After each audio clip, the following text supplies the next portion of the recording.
Everybody, this is Karthik Sharma from Elets TV, and we are interacting on the platform of 7th Annual NBFC Tech 100 Summit by Elets Technomedia, and we are interacting with Mr. Alok Aggarwal, who is the Managing Director for National Trust Housing Finance Limited.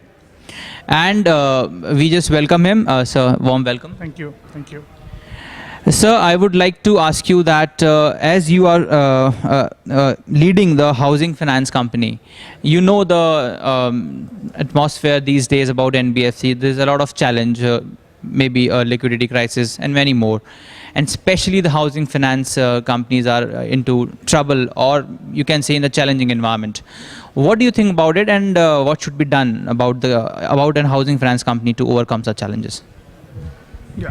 So let me, give you some background that this crisis, which is now blown by media and covered by everybody, covering the housing finance companies, started off with the event, Black Swan event of ILFS collapsing. So that triggered the entire fall of the pins, as they say. And you see all the bigger names came into that one by one. So what triggered all this is, if you see the product as such for housing finance, if you have taken a home loan, this product, when we give to our customers, is given for a long period of time. The typical duration of a home loan is 15 years, 20 years in that average. So the funds which are available with the housing finance company should be available for a tenure long enough to take back the repayment from the customer. If not the entire period, but at least they have to maintain some average liquidity. But we have seen over the last couple of years, many housing finance companies have grown at exponential rate in their disbursements, in their AUM. And having done that, they have resorted to borrowings for very short term. So what were companies doing was they were borrowing for short term, as short as 1 year. And that money was lent for 15-year loan. So there was always a mismatch. And this 1 year borrowing was repaid by new borrowing. And the same thing was being rotated. Once the rotation stopped because of the crisis, they came into a halt. And second part, what happened, which led to further increase in the crisis, was exposure of housing finance companies to real estate sector. So you lend to a customer who is an end user who buys his own home, or you lend to a developer who is making a project. When you lend to individual customers, your risk is diversified across each and every individual customer. And the amount at stake is also not very high. But when you lend to builders and their projects runs into hundreds and thousands of crores, then a default by a single or a couple of builders can have a huge impact on your repayment cycle and your cash flows. And that got impacted by the real estate prices, the real estate market, inability of builders to liquidate inventory. So a couple of companies got caught in the cycle. But on the other hand, there are many housing finance companies, even for instance, National Trust Housing Finance, which are not at all impacted by this entire episode at all. So we have done certain things right. Yeah. What are those things that you have done so that you were not impacted by such a crisis, which is, I don't know, is blown out of proportion or what, but it is a very popular crisis nowadays. So what have you done for that? So we stuck to the basic rules of the game. As a company, we don't have any short-term borrowings.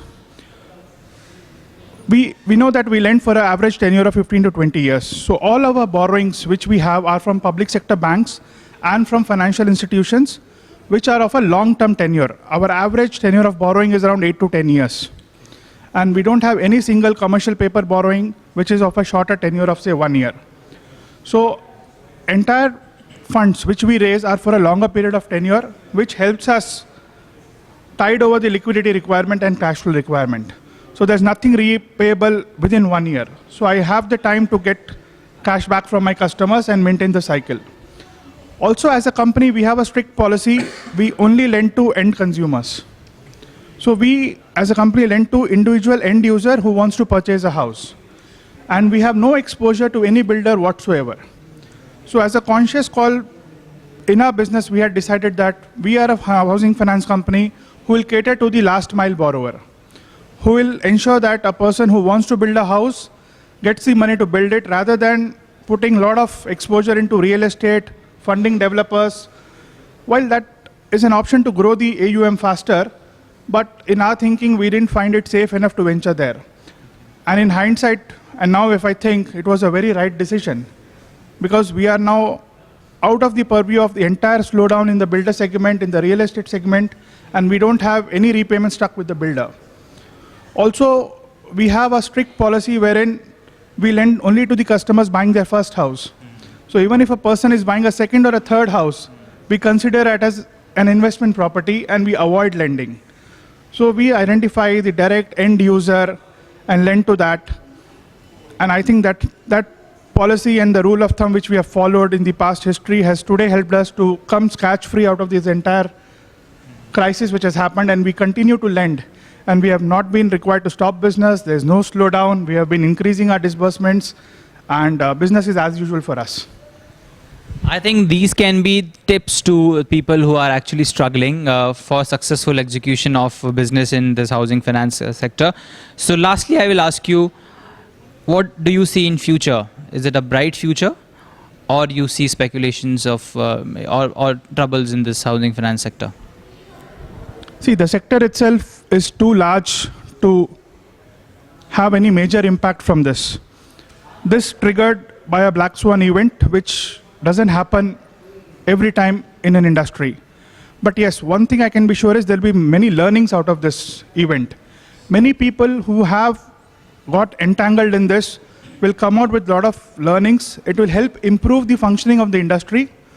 The regulator has already stepped in and tightened a lot of norms. And I'm sure the industry will come out of it, and with the help of the government, because housing is a focus area and housing for all is the key agenda of the government will ably support this sector, and this sector will come out stronger out of all this mess, and there'll be a lot of learning. So I see it as a silver lining at the end of the cloud. So thank you, Mr. Alok Aggarwal. So we were talking to Mr. Alok Aggarwal, who is the Managing Director in National Trust Housing Finance Limited, and he has given some very important tips on how to deal with such crisis situations and challenges in housing finance sector. Thank you so much.